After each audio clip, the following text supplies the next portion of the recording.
हे what's up guys, welcome back once again. So दोस्तों, आज की कहानी जो एक्सप्लेन करने जा रहे हैं उसका नाम है रीफ। कहानी शुरू होती है समुंदर के किनारे से, जहां हम निक, उसकी बहन कैथ और उन दोनों के दो दोस्तों को देखते हैं जो फिशिंग करने यहाँ पर आए हुए हैं। कुछ समय के बाद निक अपनी बहन के हाथ में एक चोट के निशान को देखती है, जैसे किसी ने उसे मारा हो।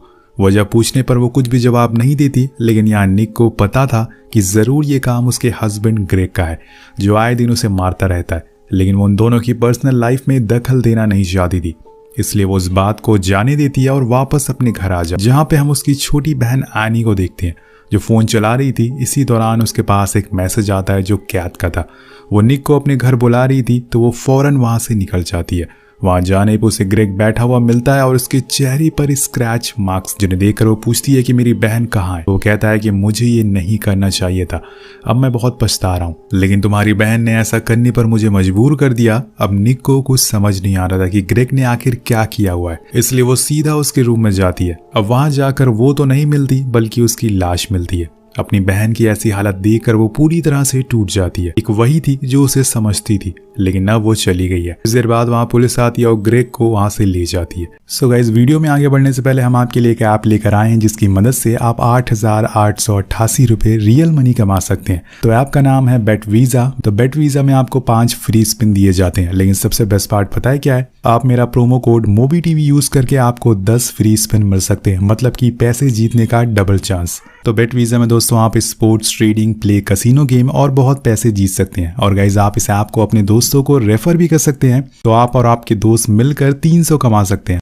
और आप ये चीज अनलिमिटेड बार कर सकते हैं, मतलब कि अनलिमिटेड पैसा। बेट वीजा में आप डिपॉजिट और विड्रॉल दोनों कर सकते हैं, और ये इंडिया का फास्टेस्ट विड्रॉल ऐप है। तो गाइज, ये एक ट्रस्टेड वेबसाइट है। इसके स्पॉन्सर हैं फैब्रिक, जो कि एक स्पेनिश फुटबॉलर हैं। इसमें आपको 100% स्पोर्ट्स बोनस और लाइव कैसीनो भी मिलते हैं। डेली आपको रिबेट और कैशबैक भी मिलेंगे, और सबसे अच्छी बात पता है क्या है? 24/7 सपोर्ट मिलता है। आपको कोई भी प्रॉब्लम आती है, आप हेल्प ले सकते हैं।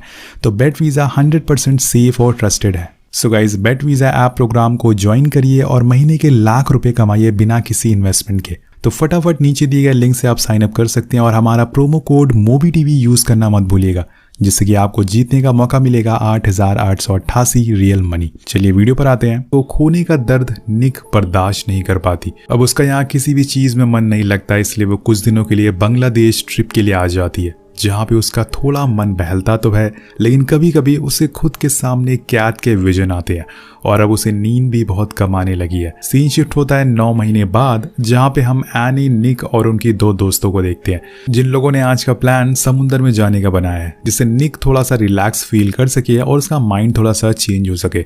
अब चारों लोग निकल जाते हैं अपनी अपनी राफ्ट लेके, और बातों बातों में ये लोग किनारे से काफी दूर आ जाते हैं। लेकिन डरने की कोई बात नहीं थी, ये वापस भी आराम से जा सकते थे। थोड़ी देर बाद सब लोग अलग अलग हो जाते हैं। तब निक एनी को देखकर पूछती है कि क्या तुम ठीक हो, क्योंकि वो थोड़ा घबराई हुई थी, जैसे कि वो किसी बात से बहुत ही टेंशन में हो। लेकिन वो सब कुछ ठीक बताती है, और कुछ समय बाद लोग प्लान बनाते हैं कि वो नीचे जाकर फिशिंग करेंगे, लेकिन निक ऊपर ही रहने को बोलती है। सबके जाने के बाद वो भी ट्राई करती है नीचे जाने का, लेकिन तभी उसे कैथी के विजन आने शुरू हो जाते। वो घबरा कर वापस ऊपर आ जाती है, और उसी दौरान एनी दूर एक किनारे पर एक बच्चे को स्विम करते हुए देखती है, एक राफ्ट के साथ। पर जब वो दूरबीन से दूसरी तरफ देखती है, तो उसे वहां बहुत सी बर्ड्स उड़ती हुई नजर आती है। उसी दौरान उसे कुछ बहुत बड़ी सी चीजें दिखाई देती है।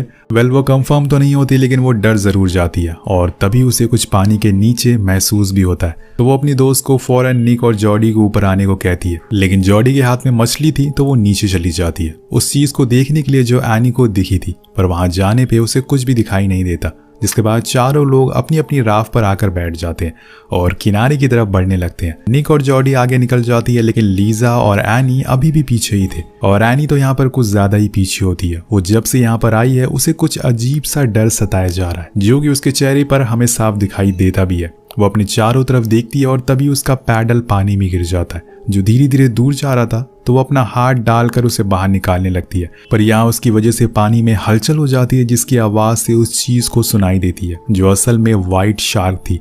अब वो विजिबल होने लगी थी। एनी को उसकी टेल दिखाई दे रही थी। कुछ ही देर में वो उसकी बोट को भी पलट देती है, जिसे वो चिल्लाने लगती है, और दूर जा चुकी लीजा जब पीछे मुड़ती है, तो उसे एनी पानी में गिरी हुई मिलती है। अब लीजा फौरन उसके पास जाने लगती है, लेकिन तभी उसके नीचे भी वो शार्क आ जाती है, क्योंकि ये दोनों बहुत चिल्ला रहे थे, जिसकी वजह से वो शार्क अट्रैक्ट हो रही थी। इनकी जान कभी भी जा सकती है, लेकिन तभी एनी फौरन अपनी बोट पर वापस बैठ जाती है। लेकिन लीजा की बोट उससे दूर जा चुकी थी, जहां तक स्विम करके पहुंच पाना बहुत मुश्किल था।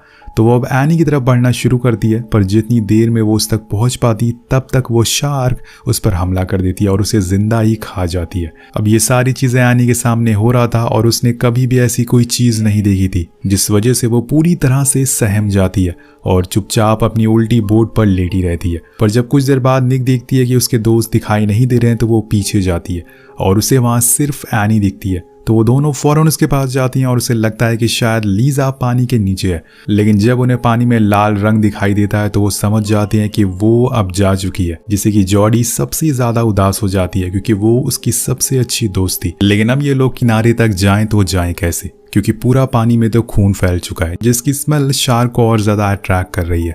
और सबसे पहले तो इन्हें आने की बोट को सीधा करना पड़ेगा, लेकिन वो अब पानी में उतरने का नाम ही नहीं ले रही है। इस हादसे के बाद वो इतना ज्यादा डर चुकी है कि उसकी जगह निक पानी में उतरती और उसकी बोट को सीधा करके वो उस पर बैठा देती है। दूसरी ओर जॉडी अभी भी पानी में ही देख रही थी। उसे लग रहा था कि शायद उसकी दोस्त ऊपर जिंदा हो, पर तभी निक उसे बताती है कि वो देखो, वहां पे उस आइलैंड पे 2 बच्चे पानी में खेल रहे हैं, हमें उन्हें कैसे भी करके बचाना होगा और पानी से बाहर निकालना होगा। और वो उन्हें बचाने के लिए अकेले ही निकल जाती है। निक और एनी वहीं रुकी रहती हैं।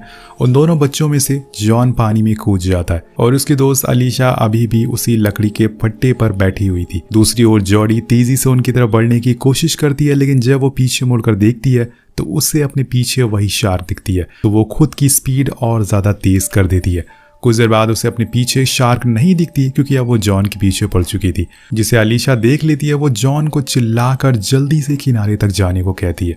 अब समय रहते ही वो उसकी आवाज सुन लेता है और भागते हुए अपनी मॉम के पास पहुंच जाता है। लेकिन अलीशा अभी भी फंसी हुई थी। कुछ देर बाद तो एकदम सन्नाटा हो जाता है। ऐसा लग रहा था कि मानो कुछ हुआ ही ना हो। लेकिन तभी अचानक से वो शार्क आकर उस लकड़ी को बीच से तोड़ देती है और अब अलीशा पूरी तरह से पानी में थी, जिससे उस शार्क को मौका मिल जाता है उसके करीब जाने का। तो वो करती भी कुछ ऐसा ही है। अब जैसे ही वो पानी में गिरती है, वो उसका पैर अपने जबड़े में फंसा लेती है और लीसा बहुत ही छोटी थी तो वो ज्यादा कुछ कर नहीं पाती। लेकिन तभी वहां मौके पर जॉडी आ जाती है और शार्क को वहां से भगाने में कामयाब हो जाती है। वो उसे लेकर फौरन उस आइलैंड के किनारे पर पहुंचती है और उसकी जान बचा लेती है। और कुछ देर बाद वहां निक और एनी भी पहुंच चुके थे, लेकिन अलीशा के पैर में ज्यादा खून बह रहा था। अगर उसे रोका नहीं गया तो उसकी मौत भी हो सकती है।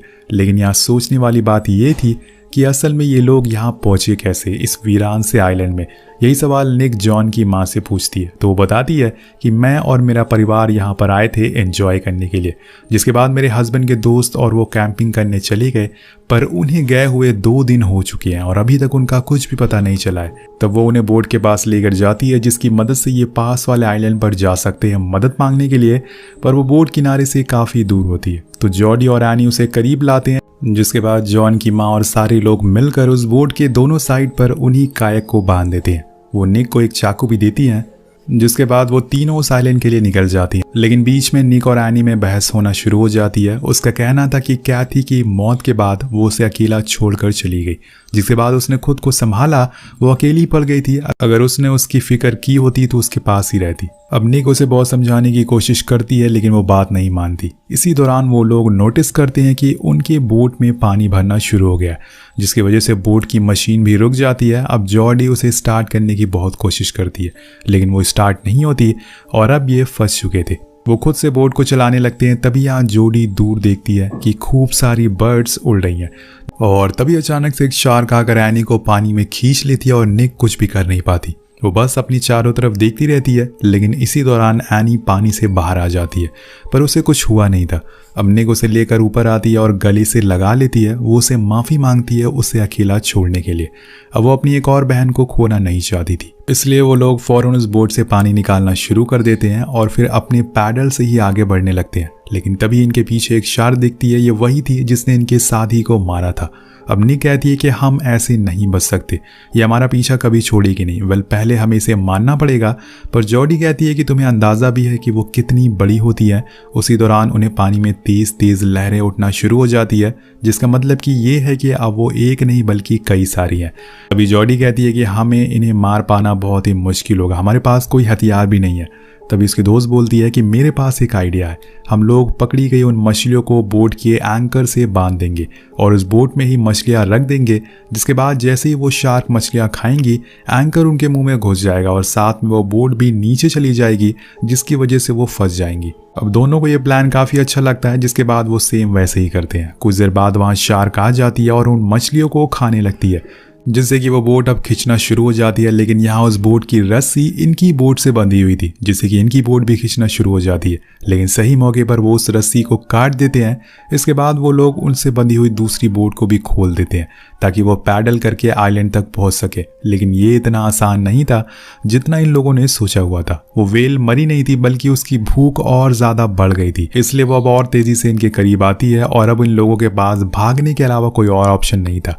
ये लोग तेज़ तेज़ पैडल मारना शुरू करते हैं, पर जख्मी होने की वजह से शार्क और ज़्यादा गुस्से में आ चुकी थी और वो बोट को ज़ोर से टक्कर मारती है और इस बार जोडी पानी में गिर जाती है। उसके गिरते ही दूर से कई और शार्क इनके करीब आना शुरू हो जाती है, तो वो फौरन बोट को जॉडी के करीब ले जाती है, पर जितनी जल्दी हो सके उसे ऊपर खींच लेती है। हालांकि उसे हल्की फुल्की चोट आती है, लेकिन वो ठीक थी, वो जिंदा थी। तब निक को एक दूसरा आइडिया आता है। वो उस बोट पे रखी एक फिशिंग ट्रैप को देख जिसमें उन शार्क को फंसा सकते हैं, और तभी उसे शार्क दूर से आते हुए दिखती है। अब ये तीनों उस ट्रैप को लेकर तैयार थे। वो जैसे ही आती है वो उसे फंसा देते हैं, पर उसमें एनी भी फंस जाती है और शार्क के साथ नीचे जाने लगती है। अब ये देखकर निक फौरन वही चाकू लेकर पानी में कूद जाती है, लेकिन यहाँ पर उसके सामने सबसे बड़ी मुसीबत थी वो ट्रैप, जो कुछ ज़्यादा ही उलझा हुआ था, जिसमें वो शार्क और एनी दोनों फंसे थे।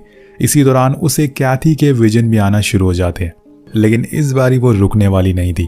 अगर इस बार भी वो डर गई तो उसकी एक और बहन उससे दूर चली जाएगी। निक जो चाकू नीचे लेकर गई थी वो उसे शार्क में घुसा देती है, जिससे उस जगह का पानी धीरे धीरे करके लाल होना शुरू हो जाता है।